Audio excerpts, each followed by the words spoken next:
आसमान में सूरज ढल रहा था और नारंगी रोशनी अब धीरे धीरे मटमैले अंधेरे में बदल रही थी। एक पुरानी जीप हिचकोले खाते हुए आगे बढ़ रही थी। राघव ड्राइविंग सीट पर था, एक हाथ स्टीयरिंग पर और दूसरा अपने कीमती कैनन कैमरे पर, जो बगल वाली सीट पर रखा था। उसके चेहरे पर एक अजीब सी चमक थी, एक शिकारी की चमक। वहीं बगल में बैठा समीर सीट बेल्ट को इतनी जोर से पकड़े हुए था जैसे कि वो उसे बचा लेगी। समीर, यार ये चेहरा सीधा कर। तू ऐसे बैठा है जैसे हम फांसी के फंदे की तरफ जा रहे हैं, जबकि हम सिर्फ एक मास्टरपीस शूट करने जा रहे हैं। मास्टरपीस? भाई, इसे लोग मौत का कुआं कहते हैं। तूने सुना नहीं गांव वालों ने क्या कहा? सूर्यास्त के बाद उस हवेली की ईंटें भी सांस लेने लगती हैं।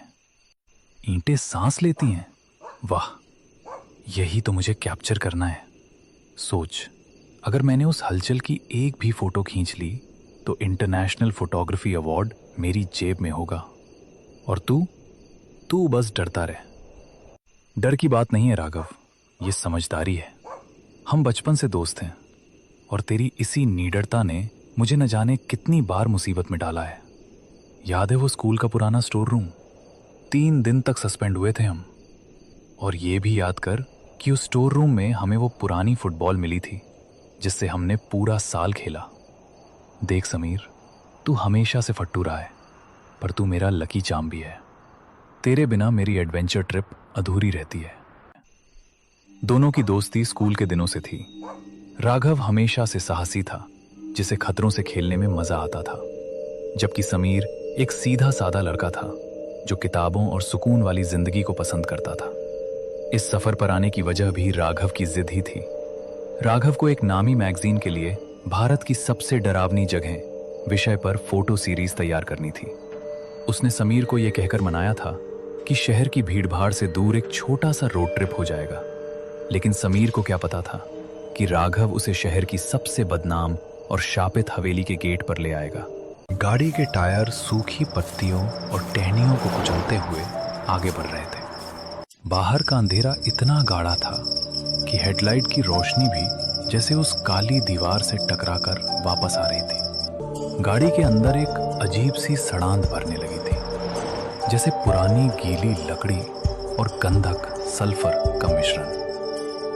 राघव स्टीयरिंग थामे हुए था, लेकिन उसके माथे पर पसीने की बूंदें चमक रही थीं। गाड़ी का बोनट खुला हुआ था और उससे निकलता सफेद धुआं हवा में भूतिया आकृतियां बना रहा था। राघव बाहर खड़ा था, लेकिन उसे ऐसा महसूस हो रहा था जैसे हवा का तापमान अचानक कई डिग्री गिर गया हो। जंगल की गंध बदल चुकी थी। अब वहां सूखी पत्तियों के साथ साथ किसी पुराने सड़े हुए मांस की गंध आने लगी थी।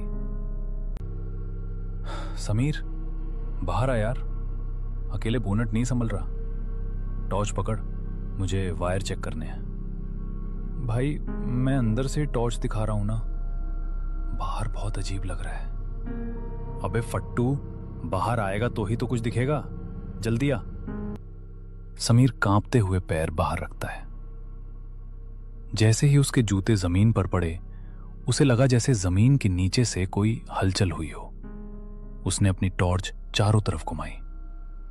राघव, वो देख, झाड़ियों के पीछे 2 पीली आंखें, वो हमें घूर रही हैं। कहां? कुछ नहीं है वहां, जंगली बिल्ली होगी या कोई सियार। तू बस इंजन पर रोशनी रख। अरे यार, इस नई टॉर्च को क्या हुआ? बैटरी अभी बदली थी, लगता है वोल्टेज का कुछ इशू है। राघव, टॉर्च खराब नहीं है, कुछ और है। देख, उस बरगद के पेड़ के पास वो साया, वो इंसान जितना लंबा है, लेकिन उसके हाथ जमीन तक लटक रहे हैं। तू पागल हो जाएगा समीर, वो पेड़ की परछाई है। राघव ने जैसे ही उस तरफ टॉर्च मारी, रोशनी वहां पहुंच